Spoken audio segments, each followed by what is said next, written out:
Hello, कैसे हो आप सभी। तो आज हम डिस्कस करने जा रहे हैं कंसंट्रेशन टर्म्स पे based numericals.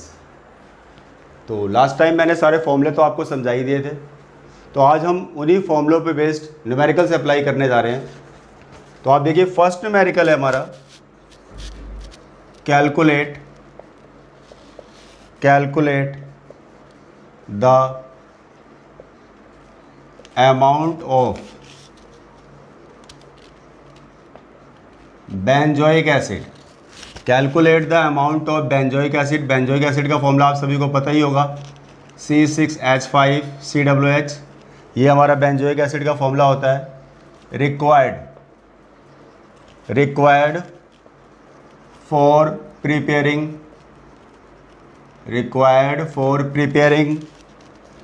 250 ml of 0.15 capital M का मतलब क्या होता है, मोलर सॉल्यूशन।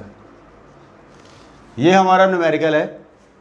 इस न्यूमेरिकल पे आप से बात करनी है मैंने। फर्स्ट ऑफ ऑल आपको क्या बोल रहा है यहाँ पे कि भाई calculate the amount of benzoic acid, यानी कि बेंजोइक एसिड जो कि हमारा सॉल्यूट है, बोल रहा है कितना अमाउंट बेंजोइक एसिड का रिक्वायर्ड होगा अगर हम कोई सॉल्यूशन प्रिपेयर कर रहे हैं जिसका कि वॉल्यूम कितना है हमारा 250 ml है, और जिसकी की मोलैरिटी कितनी है हमारे पास में 0.15 मोलर है।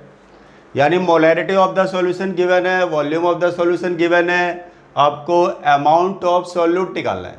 तो जैसा कि आपको पता ही है कि आपको मैंने मोलैरिटी का फॉर्मूला बताया हुआ है। मोलैरिटी इक्वल टू में W2 इंटू में 1000 अपॉन M2 इंटू में वॉल्यूम इन सेंटीमीटर क्यूब कह लो चाहे वॉल्यूम इन ml कह लो, आप एक ही बात हो जाती है।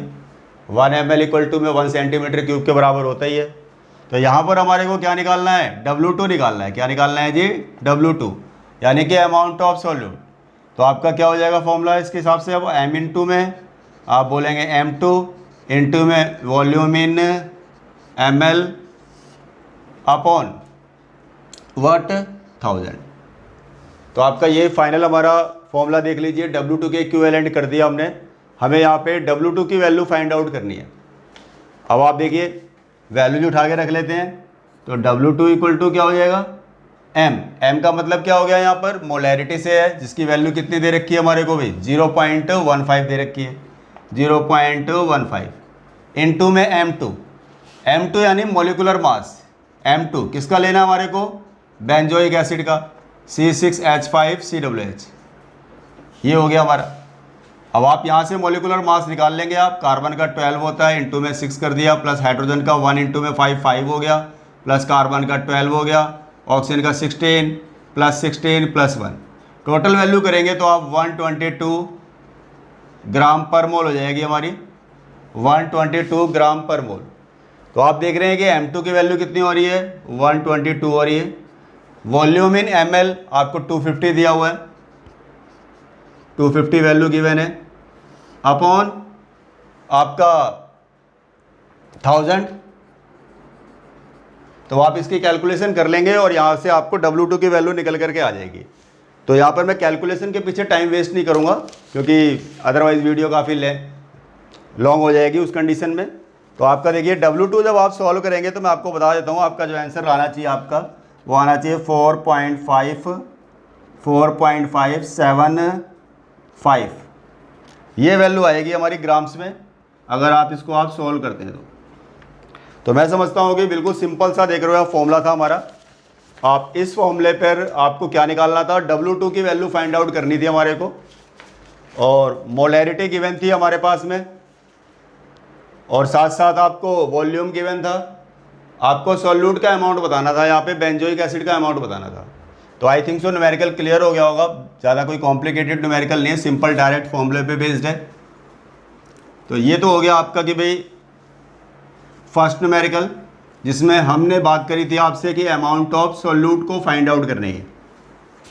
अब आप देखिए नेक्स्ट है हमारे पास में, अगले न्यूमेरिकल को लेकर के बात कर रहे हैं। सेकंड न्यूमेरिकल है हमारा, आपको बोल रहा है नोलोरफिन है हमारे पास में, जिसका फॉर्मूला बोल रहा है C19H21 एंड NO3। ठीक है जी, ये हमारा फॉर्मूला गिवन है। आपको बोल रहा है similar to मॉर्फाइन,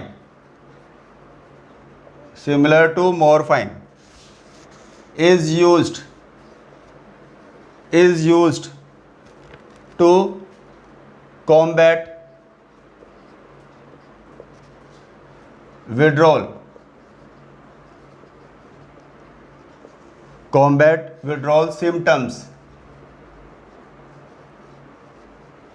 symptoms in narcotic users. Dose of nalorphine बोल रहे हैं generally given is 1.5 mg. Calculate the mass of 1.5 into 10⁻⁻, आपको गिवन है -3 मोलल एक्वस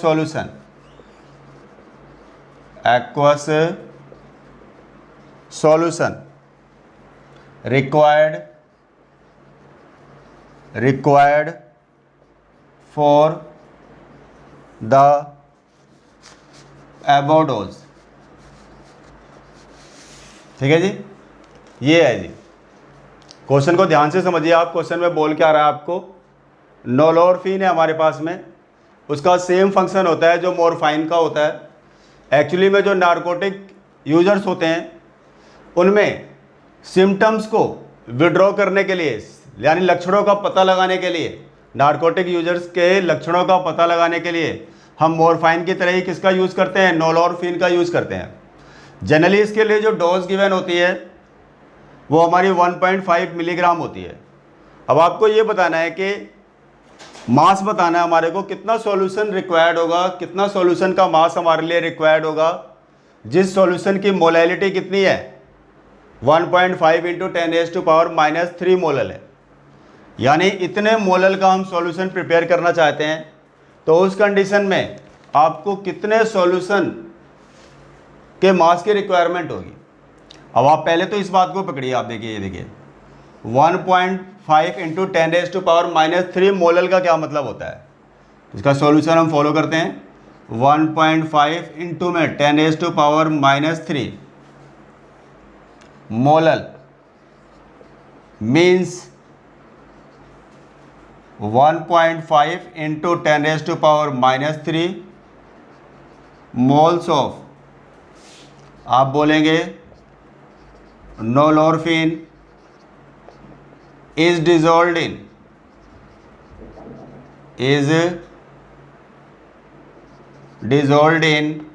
क्या बोलेंगे 1000 ग्राम ऑफ सॉल्वेंट।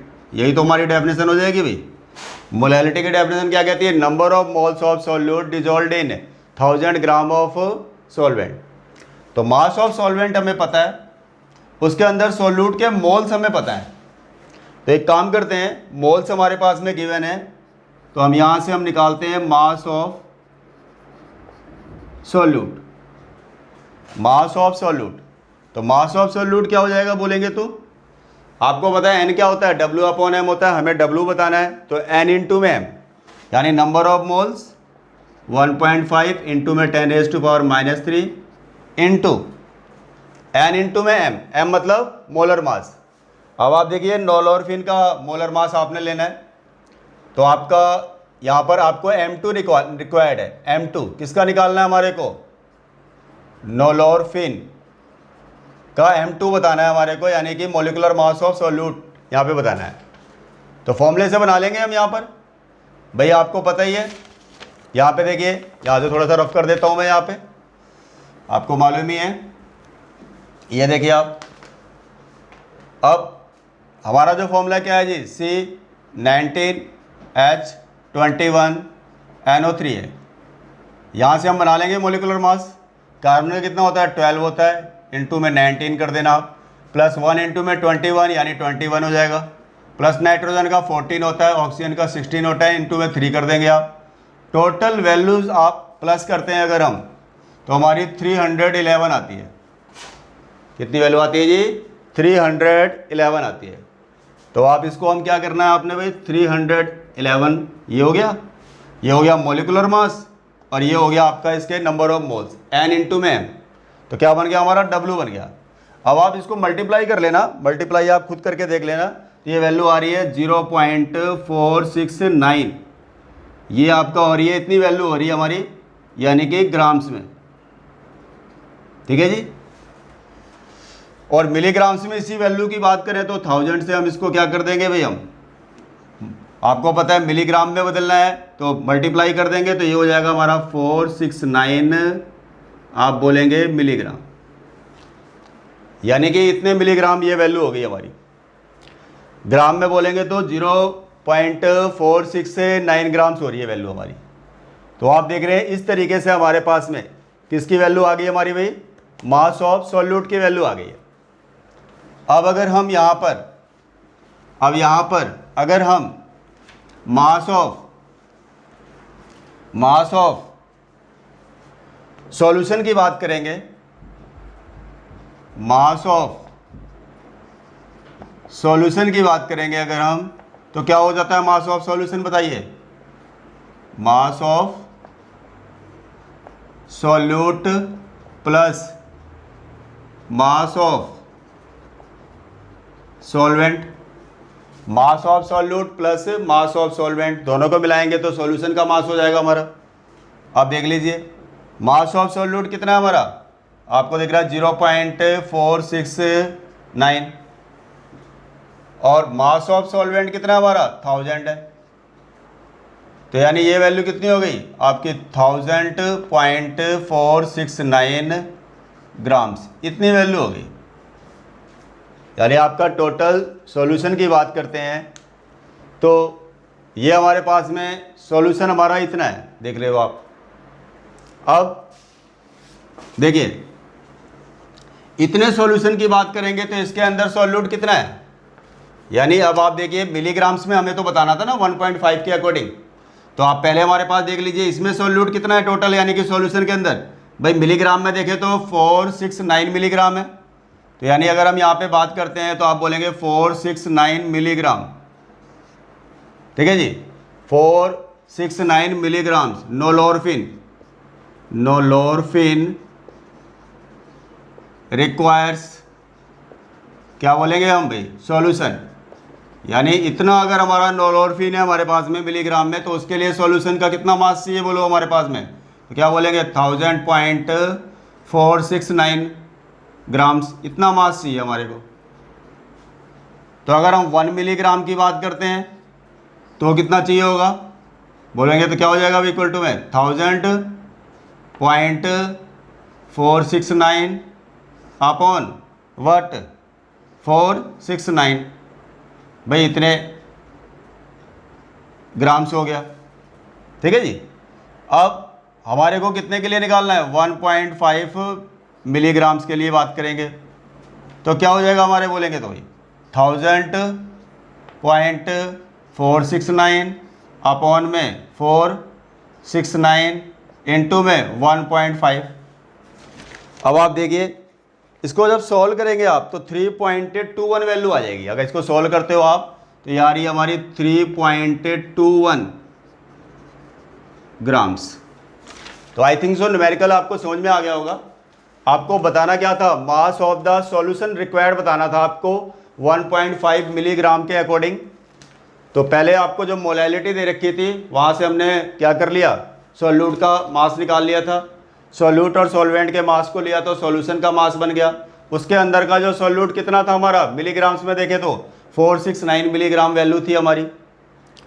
तो 1 के हिसाब से बात कर लियो, फिर 1.5 के लिए हमें बताना था। तो आप देख रहे हो फाइनली इस तरीके से 1.5 से मल्टीप्लाई कर देंगे तो वैल्यू आपकी हो रही है 3.21 grams.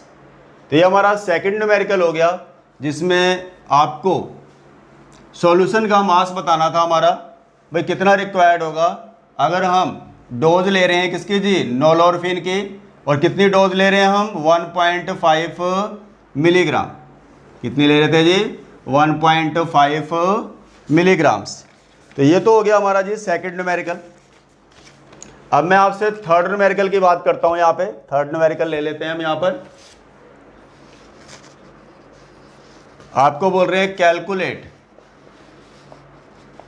Calculate the mass percentage of aspirin, calculate the mass percentage of aspirin. इसका फॉर्मूला हमारा C9H8O4 है हमारे पास में। इन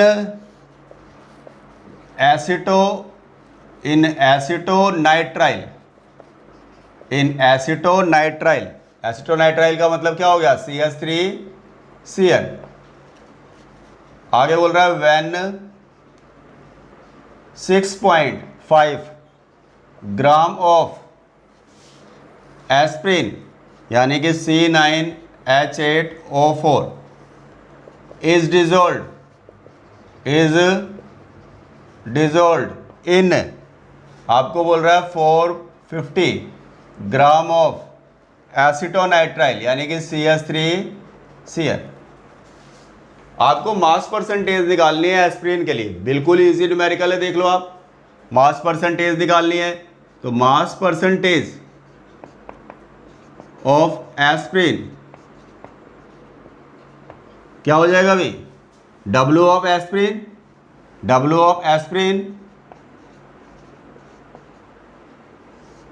अपॉन में W of aspirin plus W of CH3CN। अब हमें परसेंटेज बतानी है यहाँ पे, तो परसेंटेज के लिए क्या करेंगे आप, इनटू में 100 कर दो आप। तो आप इस तरीके से बाकी वैल्यूज उठा के रख दो आप। डब्ल्यूज की वैल्यू गिवन है हमारे पास में सभी के लिए। एस्प्रिन कितना था हमारा, 6.5 है, एस्प्रिन 6.5 है। एसिटोनाइट्राइल 450 गिवन है, मल्टीप्लाइड बाय 100। तो कैलकुलेशन तो आप कर ही लोगे। एक तो सेंट्रल आइडिया आपको फॉर्मूले का लग गया कि किस तरीके से फॉर्मूला आपने अप्लाई करना है। तो आप जब इसे सॉल्व करते हो तो 1.42% आएगा इसका आंसर। आप निकालेंगे तो 1.42%। तो आप इस तरीके से देखिए, आपका क्या निकल गया, मास परसेंटेज ऑफ एस्प्रिन की बात कर रहे थे यहाँ पर हम। तो जैसा कि आपको पता है जिसके लिए निकालना होता है मास परसेंटेज, उसका मास अपॉन में total mass of solution multiplied by 100। तो आपकी मास परसेंटेज की वैल्यू आ जाती है। किसी भी सब्सटेंस के लिए आप निकाल सकते हो आप।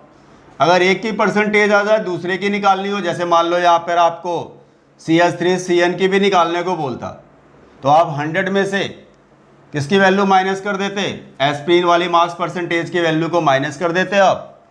तो आपके पास एसिटोनाइट्राइल वाली वैल्यू भी आपकी निकल करके आ जाती है। ठीक है जी, ये तो हमारा थर्ड न्यूमेरिकल हो गया। अब ये फोर्थ न्यूमेरिकल की बात कर रहा हूँ। ये वाला एग्जाम जो न्यूमेरिकल है हमारा, आपका कॉम्पिटिटिव एग्जाम में नीट में भी आया हुआ है ये क्वेश्चन हमारा अभी लेटेस्ट में। इसमें जो बात करने जा रहे हैं, देखिए the density of lake water बोल रहा है आपको।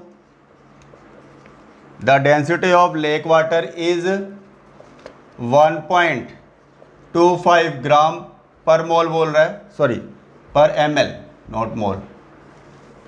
ठीक है जी। एंड कंटेन्स आपको बोल रहा है 92 gram of Na positive ions पर kg ऑफ वाटर। आगे बोल रहा है कैलकुलेट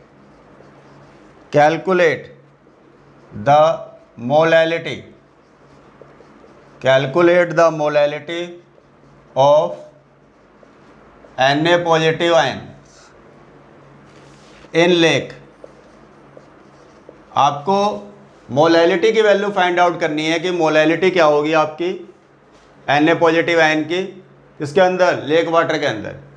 तो मोलैलिटी का फॉर्मूला आपको पता ही है, मोलैलिटी का फॉर्मूला क्या लगाते हैं हम, मोलैलिटी इक्वल टू क्या होता है भाई W2 इंटू में 1000 अपॉन M2 इंटू में W1 इन, अब यहाँ पे ग्राम्स बोलेंगे हम क्योंकि ऑलरेडी केजी में कन्वर्ट किया हुआ है, 1000 से डिवाइड किया हुआ है, 1000 ऊपर गया हुआ है, देख रहे हो आप। तो मोलैलिटी की बात चल रही है जिसका सिंबल क्या होता है हमारा स्मॉल m होता है। W2 क्या है यहाँ पे सॉल्यूट का अमाउंट है, तो Na पॉजिटिव की बात चल रही है 92 ग्राम है, तो W2 की जगह तो 92 आ जाएगा इनटू में 1000 M2 का मतलब यहाँ पर अब पर्टिकुलर आयन की बात चल रही है Na पॉजिटिव की, तो इसी का एटॉमिक मास लेके चलेंगे हम, सॉल्यूट के लिए ही बात हो रही है देख लो। तो ये कितना है आपका 23 है। अब ऑलरेडी केजी में कन्वर्ट किया हुआ है तो W की वैल्यू यहाँ पर हमें ग्राम्स में ही रखनी है, तो पर केजी बोल रहा है, पर केजी मतलब 1000 ग्राम, तो 1000 से 1000 कैंसिल हो गया, ये देख रहे हो 4 पे गया, तो फाइनली आपका 4 मोलल ये आंसर आ गया हमारा। अगर आपसे बोलते हैं कि भाई कि मोलैलिटी क्या होगी यहाँ पर, तो आप देख रहे हो क्या आंसर निकल करके आ रहा है हमारा 4 मोलल। तो डेंसिटी का यहाँ पे कोई रोल नहीं था, आपको दिख रहा है, कंफ्यूज करने के लिए ये वैल्यू दे रखी थी आपको। मोलैलिटी के फॉर्मूले में जो हमें डाटा चाहिए था वो W2 चाहिए था, M2 चाहिए था और सॉल्वेंट का मास चाहिए था हमारे पास में, जो कि आप इसको W1 भी कह सकते हो आप, W1 in grams first component होता है सॉल्वेंट, आपको पता ही है। तो इस तरीके से हमारी डेंसिटी निकल जाती है। अगर हमारे को डेंसिटी निकालनी है, मतलब मोलैलिटी निकालनी है किसी भी सॉल्यूशन की, तो आप मोलैलिटी को इस तरीके से फाइंड आउट कर सकते हो आप। अब आगे बात करते हैं हम आपसे, नेक्स्ट है हमारा, नेक्स्ट न्यूमेरिकल लेने जा रहे हैं। काफ़ी इंपॉर्टेंट है ये वाला न्यूमेरिकल भी, बोर्ड एग्जाम्स में आया हुआ है। अगर प्रीवियस ईयर्स के पेपर उठा के देखोगे आप, तो आपको बोल रहा है N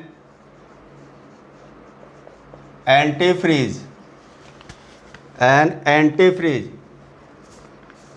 solution, an antifreeze solution is prepared, an antifreeze solution is prepared from, आपको बोल रहे हैं 222.6 ग्राम ऑफ इथाइलिन ग्लाइकोल।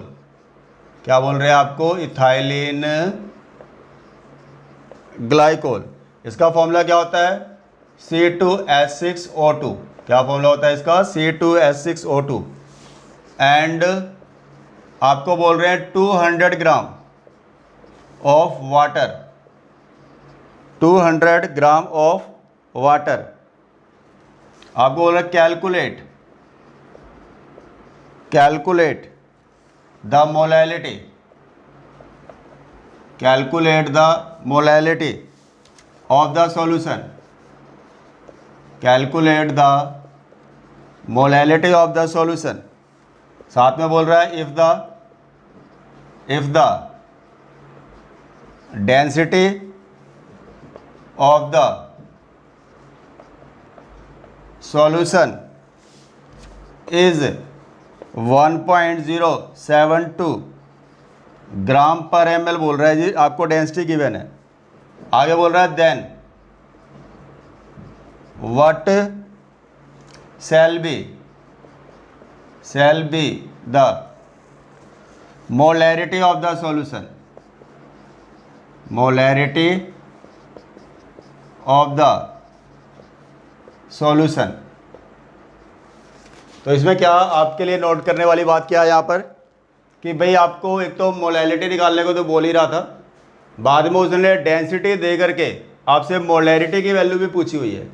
सबसे पहले हम मोलैलिटी की बात ही कर लेते हैं। भाई मोलैलिटी कैसे निकालते हैं, मोलैलिटी जिसमें हमें डेंसिटी की कोई ज़रूरत नहीं है। अगर हम मोलैलिटी की बात करते हैं तो मोलैलिटी कैसे निकल जाएगी हमारी, मोलैलिटी इक्वल टू है, आपको पता है W2 इंटू में 1000 अपॉन M2 इंटू में W1, ये हमारा फॉर्मूला हो जाता है। अब इसके हिसाब से अब क्वेश्चन में देखते हैं W2 क्या है, अमाउंट ऑफ सॉल्यूट है, तो यहाँ पर आप देख रहे हो एक तो इथाइलिन ग्लाइकोल है और वाटर है। अगर आप W/M करेंगे तो वाटर के मोल निकालेंगे, और इथाइलिन ग्लाइकोल में इसका W/M करेंगे तो मोल चेक करेंगे तो मोल्स हमारे क्या होंगे, वाटर के ज़्यादा मिलेंगे आपको, और इथाइलिन ग्लाइकोल के मोल्स कम मिलेंगे। यानी कि जो ज़्यादा अमाउंट होगा नंबर ऑफ मोल्स के रिस्पेक्ट में वो किसका होगा, वाटर का होगा। तो वाटर क्या होगा, सॉल्वेंट होगा, और सॉल्यूट क्या होगा हमारा, लेस कंसंट्रेशन होने की वजह से, molar concentration number of moles less होने की वजह से इथाइलिन ग्लाइकोल क्या होगा, यहाँ पे सॉल्यूट होगा। तो W2 क्या होगा, यहाँ पे सॉल्यूट का मास हो गया 222.6 इनटू में आप क्या बोलेंगे 1000 अपॉन M2। M2 मतलब इथाइलिन ग्लाइकोल के मोलिकुलर मास से हमारा मतलब, M2 किसका लेना है हमारे को भाई, C2H6O2 से निकाल लेंगे यहाँ पर हम। तो क्या निकल जाएगा, कार्बन का 12 होता है, इनटू में 2 प्लस हाइड्रोजन का 6 हो गया, ऑक्सीजन का 16 इंटू 2, टोटल वैल्यू करेंगे तो 46 आ जाएगी। सॉरी 46 नहीं आनी चाहिए यहाँ पे, I think so ethylene glycol है ना, इसकी वैल्यू 62 निकलेगी। सॉरी आप 46 तो आपका इथेनॉल का होता है, तो आप इस तरीके से 62 आ जाएगी। तो आप यहाँ पर क्या रख देंगे, आप 62 रख देंगे आप, इनटू W1 क्या है हमारा, सॉल्वेंट है, कितना हो गया आपका 200। आप इसको सॉल्व कर लेंगे फाइनली, कैलकुलेशन तो आपने कर ही लेनी है। तो इसको जब आप सॉल्व करेंगे तो आपका जो आंसर आ रहा है मोलैलिटी का 17.95 आ रहा है। कितना आ रहा है जी, 17.95 मोलर।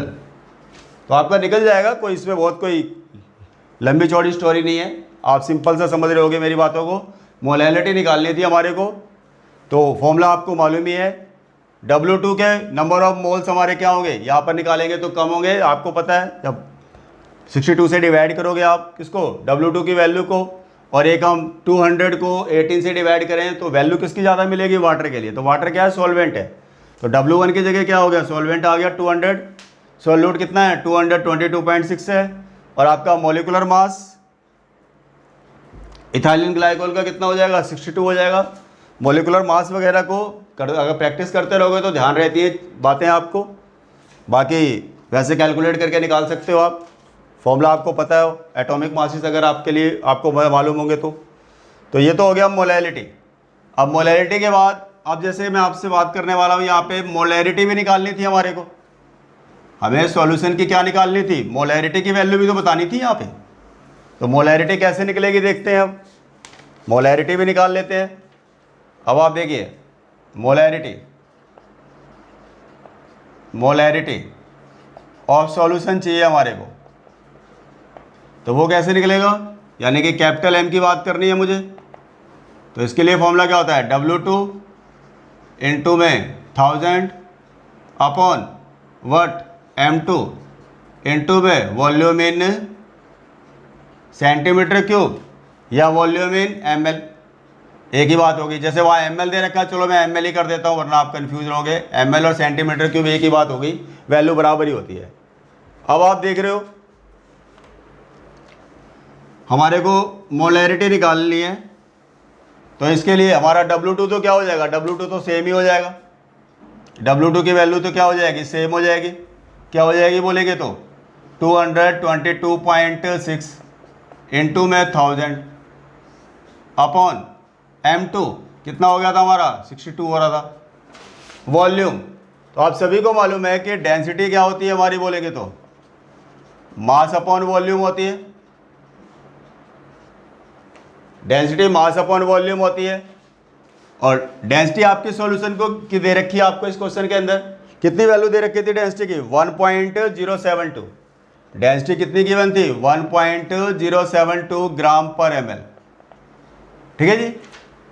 तो यहाँ पे डेंसिटी इतनी गिवन थी हमारे पास में, तो अगर मुझे वॉल्यूम चाहिए तो क्या बोलूँगा भाई, mass upon mass of solution कह सकते हैं इसको हम, क्योंकि डेंसिटी सॉल्यूशन की है, वॉल्यूम सॉल्यूशन का निकाल रहे हैं।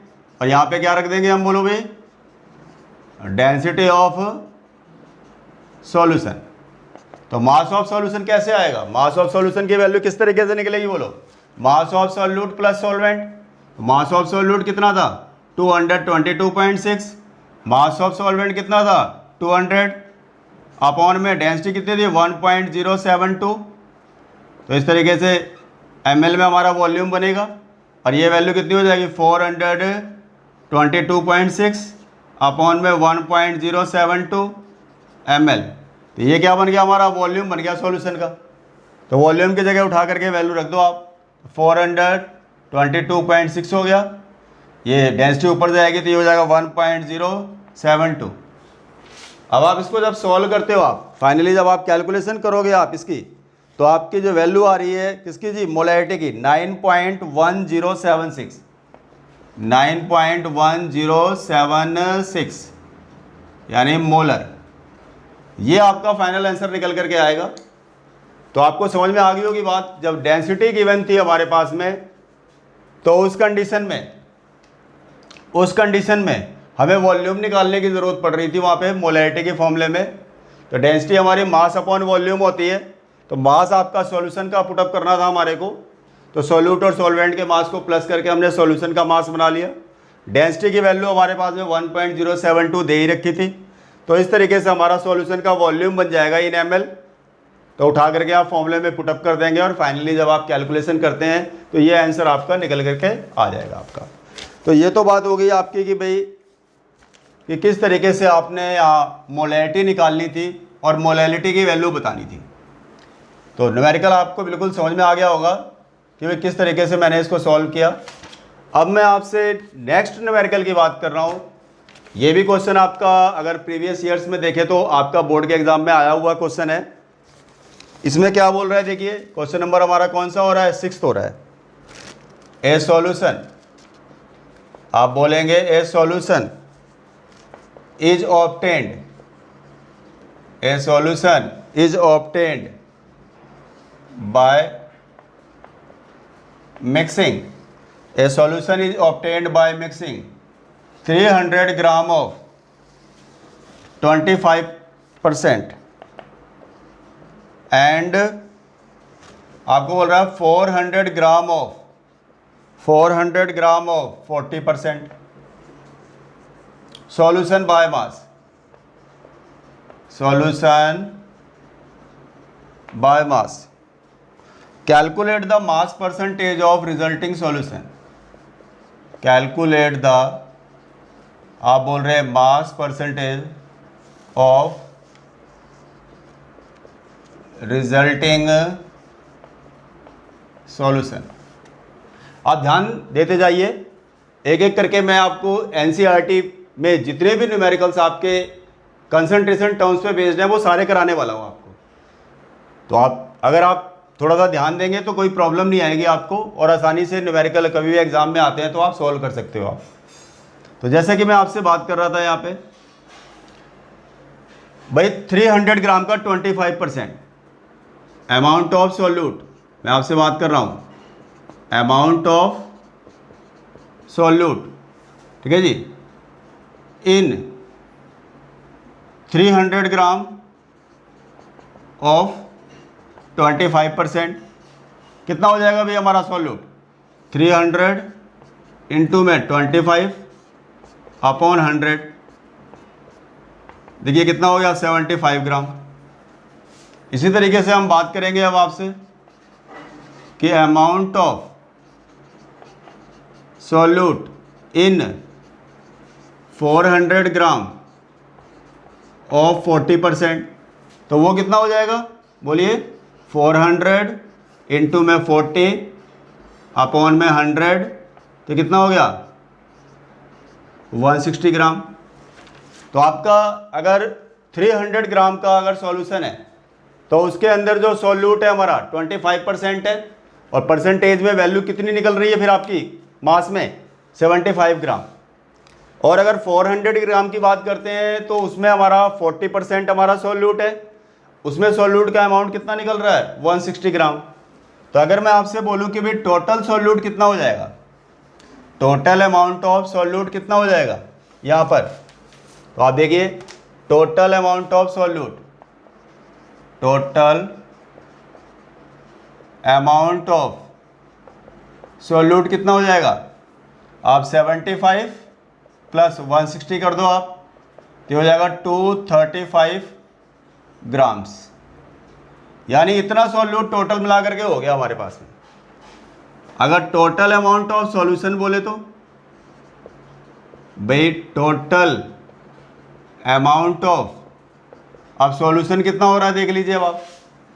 तो सॉल्यूशन आपको एक तो 300 ग्राम बोल रहे थे हम और एक 400 ग्राम बोल रहे थे, तो वैल्यू कितनी हो गई आपकी 700 ग्राम्स हो जाएगा टोटल सॉल्यूशन अगर हम बात करें तो यहाँ पे।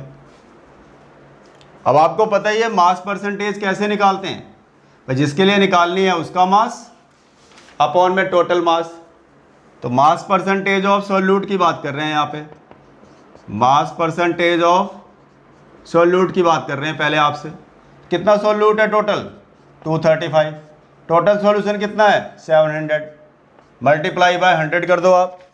अब आप इसे अगर आप सॉल्व करते हो तो ये वैल्यू आ रही है 33.57, सॉल्यूट की वैल्यू आ रही है 33.57%। ये तो सॉल्यूट की हो गई। अगर आपको बोलते हैं मास परसेंटेज निकालनी है, मास परसेंटेज ऑफ व्हाट, क्या बोलेंगे सॉल्वेंट। तो परसेंटेज एक की पता है, दूसरे के निकालने के लिए क्या करें 100 में से माइनस कर दें 33.57, तो ये वैल्यू कितनी आ जाएगी 66.43%। तो आप इस तरीके से देख रहे हो आप कि भाई सॉल्यूट की परसेंटेज भी आ गई और सॉल्वेंट की परसेंटेज भी आ गई सॉल्यूशन के अंदर। तो फटाफट नोट कर लीजिए, कम ऑन।